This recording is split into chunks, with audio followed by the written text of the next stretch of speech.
প্ৰথম প্ৰশ্ন মানৰ প্ৰথম আক্ৰমণ হয় উত্তৰ হ'ল 1817 চনত দ্বিতীয়টো প্ৰশ্ন হ'ল প্ৰথম মোৱামৰীয়া বিদ্ৰোহ হৈছিল উত্তৰ হ'ল 1769 চনত আজি তৃতীয়টো প্ৰশ্ন হ'ল লতা কটা ৰণ কাৰ দিনত হৈছিল উত্তৰ হ'ল ৰাজেশ্বৰ সিংহৰ দিনত আজি 4 নম্বৰ প্ৰশ্নটো হ'ল দুধৰ আলি কোনজন ৰজাই সজাইছিল উত্তৰ হ'ল গদাধৰ সিংহই 5 নম্বৰ প্ৰশ্নটো হ'ল গদাধৰ সিংহই কোনটো মন্দিৰ সজাইছিল উত্তৰ হ'ল উমানন্দ মন্দিৰ 6 নম্বৰ প্ৰশ্নটো হ'ল কিমান চনত শৰাইঘাটৰ যুদ্ধ সংঘটিত হৈছিল উত্তৰ হ'ল 1671 চনত আজিৰ নেক্সট প্ৰশ্নটো হ'ল মীৰ জুমলাই কেতিয়া অসম আক্ৰমণ কৰিছিল উত্তৰ হ'ল 1662 চনত আজিৰ নেক্সট প্ৰশ্নটো হ'ল নৰিয়া ৰজাৰ আহোম নাম কি আছিল উত্তৰ হ'ল চুটিংফা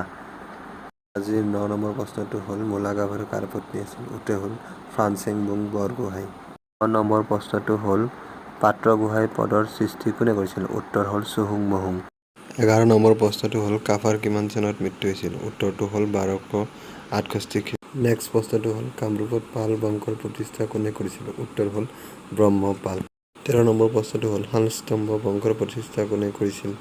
উত্তৰ হ'ল অৱন্তী কুমাৰ নেক্সট প্ৰশ্ন ৰুক্মিণীক হৰণ কৰা পুৰুষগৰাকী কোন আছিল উত্তৰ হ'ল শ্ৰীকৃষ্ণ আজিৰ 15 নম্বৰ প্ৰশ্নটো হ'ল ভীষ্মক ৰজাৰ জীয়েকৰ নাম কি আছিল উত্তৰ হ'ল ৰুক্মিণী নেক্সট প্ৰশ্নটো হ'ল ভীষ্মক ৰজাই কোন ৰাজ্যত ৰাজত্ব কৰিছিল উত্তৰ হ'ল শোণিতপুৰ ৰাজ্য 17 নম্বৰ প্ৰশ্নটো হ'ল অগ্নিগড় কোনে সজাইছিল উত্তৰ হ'ল বাণ ৰজাই অগ্নিগড় সজাইছিল 18 নম্বৰ প্ৰশ্ন বাণ ৰজা কোন দেৱতাৰ ভক্ত আছিল উত্তৰ হ'ল শিৱৰ ভক্ত আছিল নেক্সট প্ৰশ্নটো হ'ল নৰকাসুৰে প্ৰতিষ্ঠা কৰা বংশটোৰ নাম কি আছিল উত্তৰ হ'ল ভৌম বংশ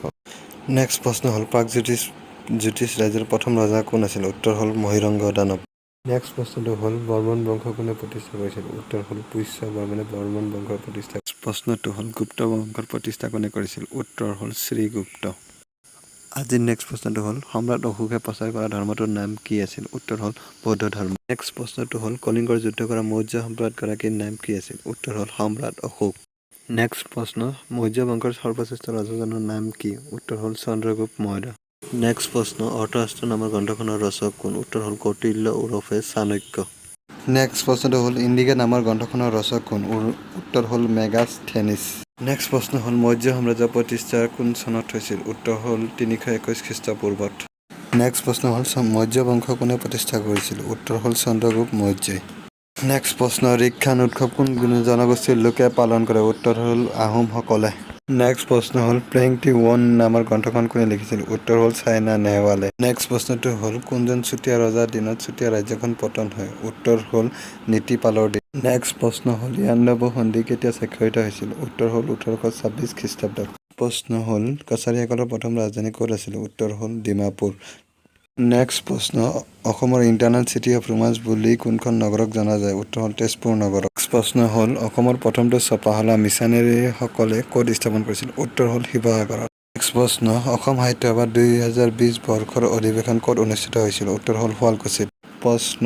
ডক্টৰ হিমন্ত বিশ্ব শৰ্মা অসমৰ কিমানতম মুখ্যমন্ত্ৰী উত্তৰ হ'ল 15তম নেক্সট প্ৰশ্ন কোনজন আহোম ৰজাৰ দিনত মোৱামৰীয়া বিদ্ৰোহ হৈছিল উত্তৰ হ'ল লক্ষ্মীসিংহৰ দিনত